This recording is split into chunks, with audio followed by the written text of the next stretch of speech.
So we know how to convert between forms. We've looked at what a logarithm is. How do you figure out what the logarithm should be? So notice that in this one, it just says log base 6 of 216. It doesn't have the equals number on the other side because it's up to us now to find the equals number on the other side. So there's a couple of ways to think about this. I'm going to recommend doing it this way. We currently don't know what the value should be, so I'm just going to put a letter there. I like to use x. And then I'm going to convert to my exponential form. So 6 to the power of x equals 216. So just looking at it here in the exponential form. And now here's my goal.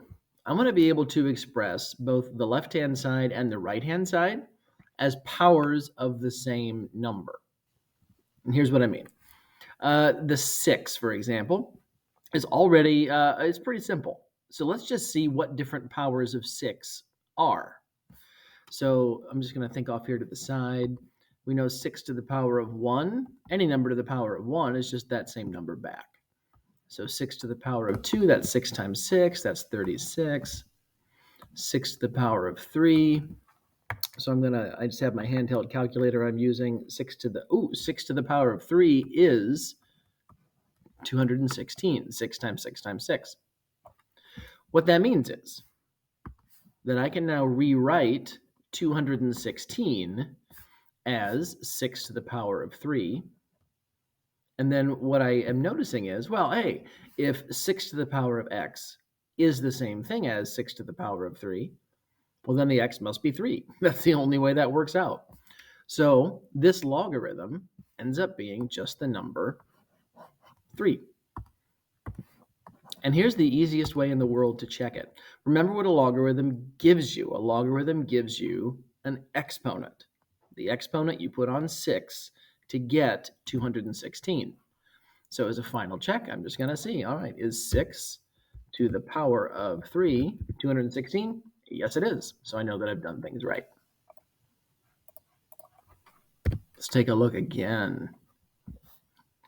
Okay, log base 16 of negative 2. Currently, we don't know what this logarithm is, so I'm going to put the equals x on the other side.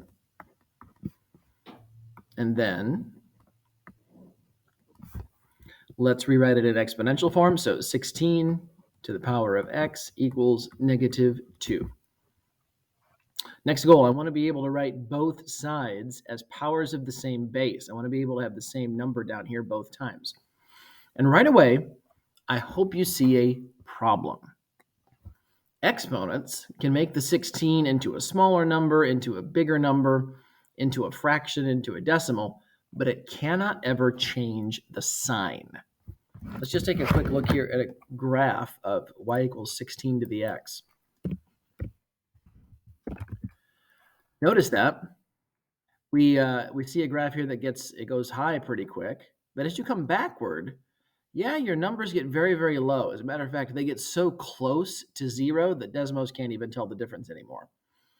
But they don't ever get down here to where negative 2 is. And that's the thing. If you look at a logarithm, the number that is inside the logarithm really can't ever be negative if you want to get an answer. There is no exponent you can put on this 16 to get a negative result. So this particular one is undefined. Now, for those of you that are going to be heading into pre-calculus, I want you to take a moment. I want you to think for a little bit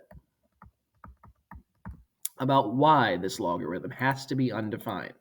What is it about there being a negative number inside the log that makes this logarithm undefined? It will always be that way. Why is that? Let's do a couple more. These are both going to have answers. So we've got this one here. Same thing. We don't currently know what the log is. We're then going to rewrite it in exponential form. So 25 to the power of x equals 5. Now there's a little bit of art to this, being able to write these as powers of the same base. Your base numbers are usually going to be numbers that aren't already powers of something else. So 2s, 3s, probably not 4s, because 4 is already a power of 2. It's 2 to the second. But 5, 6, 7, probably not 8, because 8 is also a power of 2. It's 2 to the third. Probably not 9, because 9 is a power of 3. It's 3 to the second. So 10, 11, on and on, just avoiding powers. These are the sorts of bases we should look for. So as I'm looking at this list, I notice that, okay, I know that 5 and 25 are both powers of 5. 5 to the 1 is 5, and 5 to, excuse me, to the second is 25. So here's what this means. Stick with me. I can take this 25 and rewrite it as 5 to the second power. Now this x that was in the exponent is still there. It just now stays in the exponent with that 2. On the other side here now, 5 is really 5 to the first power. And once you're at the point where you have the same base number, so 5 to a power equals 5 to a power, that means the exponents have to be the same thing. The 2x has to be equal to 1. So divide by 2 to finish out. The logarithm we're looking for, the answer we're after, is 1/2. So let's do a check first. Remember what we're saying. Log base 25 of 5 means that if I take 25 to this power, I should get 5. So over to my calculator again. I'm just going to check, is 25 to the 1/2 power equal to 5? Yes, it is. We are in good shape. Again, speaking to those of you that are pre-calculus bound, you need to understand why that is. A fractional exponent is the same as a root. So a 1/2 exponent means the same thing as a square root. So the square root of 25 gets you 5. Okay, one more here. Let's give this a look. So currently, we don't know what it should be. Just doing a check. I see everything is positive. That's good. So we are going to end up with an answer here. Now, it's fractions. I need you to not have that be scary. Promise me you won't make that be scary. So 1/3 to the power of x. And I'm just putting parentheses just to make it a little easier to see exactly what this x is doing. It's raising the whole fraction to that power, and that's equal to the 1/9. So convert that to exponential form. We now are looking to write these as powers of the same base. I hope I can convince you that, hey, the 3 and the 9 mean we're going to want to use 3 as our base. Notice these are fractions. So instead of dealing with positive exponents, we're actually going to deal with negative exponents. Now, if you need a refresher, I recommend checking out Khan Academy. Or, here's a very brief refresher.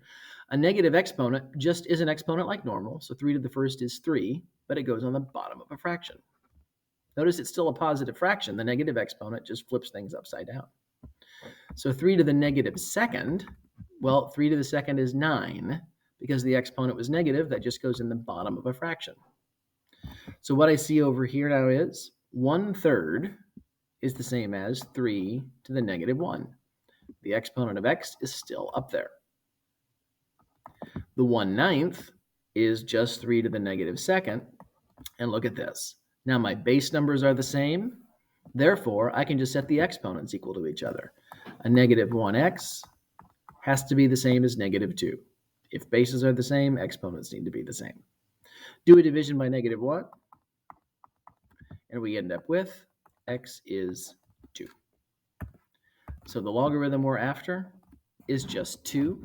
Again, I do recommend that you check this. So to my Desmos, I'm going to put 1/3 in parentheses, raise that to the power of 2. It should give me 1/9. This is 1/9 as a decimal. If you want to see the fraction, just click that number or that circle rather in front of the problem. That'll turn it into a reduced fraction, and we know that we have done things right.